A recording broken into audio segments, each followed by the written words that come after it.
Hello everyone. Today we're talking about OSHA's PSM training requirements.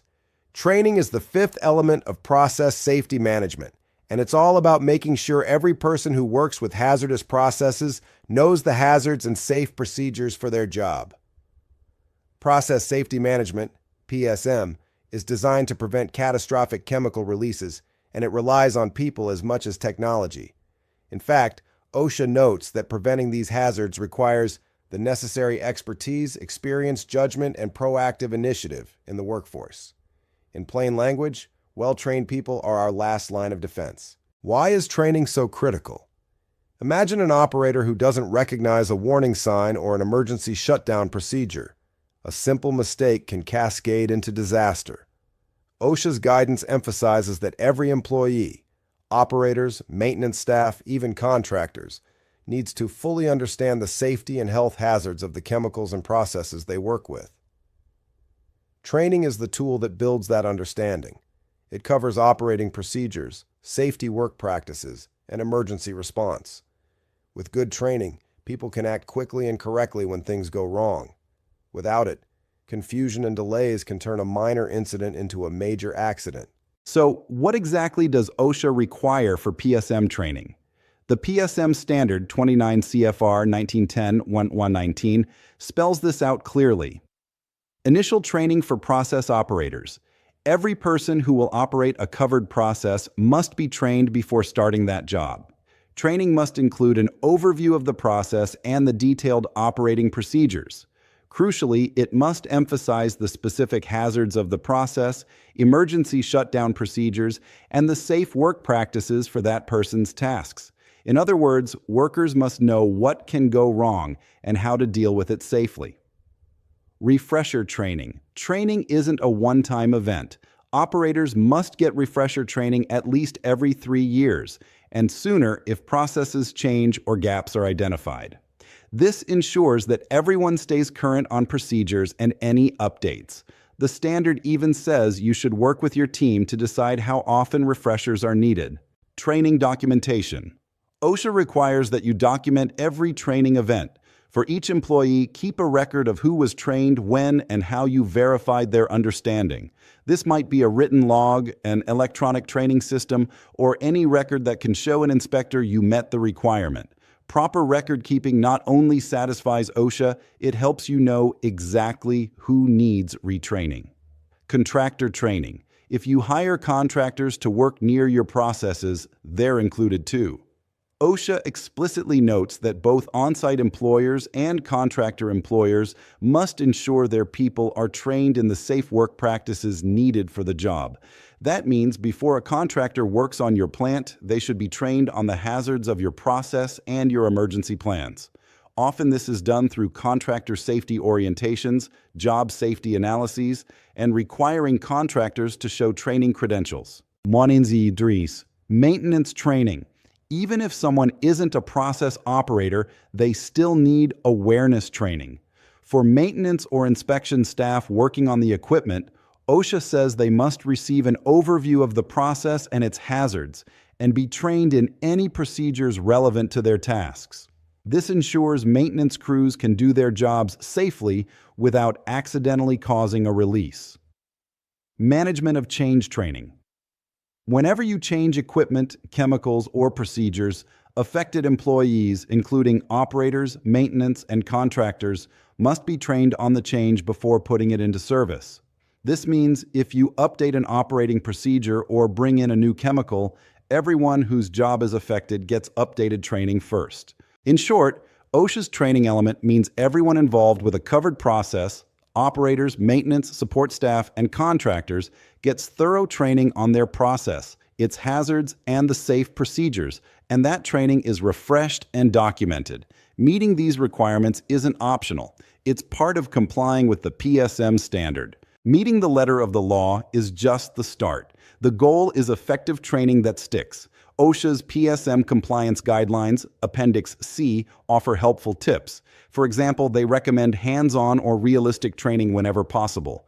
A great idea is to use simulators or drills. Let an operator practice on a mock control panel going through upset scenarios. This kind of realistic training helps people learn procedures by doing them safely and shows what can happen if steps aren't followed. OSHA also stresses clear objectives and evaluation. Before training, decide what competency you expect, knowing the shutdown sequence or hazard alarms. After training, test understanding, maybe a quiz, role play, or asking the trainee to explain back the key steps. If employees don't meet the goals, provide retraining or additional practice. In fact, OSHA says you should periodically evaluate your program. If workers haven't mastered the material, revise the training or give more refreshers. Keep it engaging and relevant. For example, translate materials if workers have different languages, use videos or interactive modules, and involve employees in discussions. Always link the training to real job tasks. Explain why each procedure is important. A highly effective program makes the training part of the culture. Employees can even help improve the training content. It helps to look at real incidents to understand the impact of training. In many chemical accidents, investigators point to training gaps. For instance, in the 2008 Bayer crop science explosion, a startup went disastrously wrong when operators added the wrong chemicals in the wrong order. The U.S. Chemical Safety Board, CSB, found that operators had not been fully trained on a new computer control system and had incomplete operating procedures. In fact, the CSB report said this accident could have been prevented had Bayer Crop Science provided adequate training and required a comprehensive pre-startup checkout and strict conformance with appropriate startup procedures. In other words, better operator training alone could have stopped that deadly explosion. Another example, the BP Texas City refinery explosion, 2005, was one of the worst industrial disasters in U.S. history. An analysis of the tragedy identified inadequate training among leadership and staff as a primary factor in the accident. Critical alarms were ignored, and many procedures were outdated. Investigators noted that staff relied on tribal knowledge rather than formal training. This failed safety culture helped set the stage for disaster. These cases show that when training is neglected, the results can be catastrophic, and when training is strong, it can prevent the worst outcomes. On the flip side, well-executed training programs save lives every day.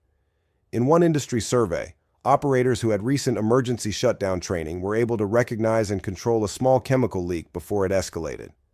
While not all success stories make the headlines, anytime a trained employee spots a hazard or follows an emergency drill and avoids injury, that's training at work protecting people.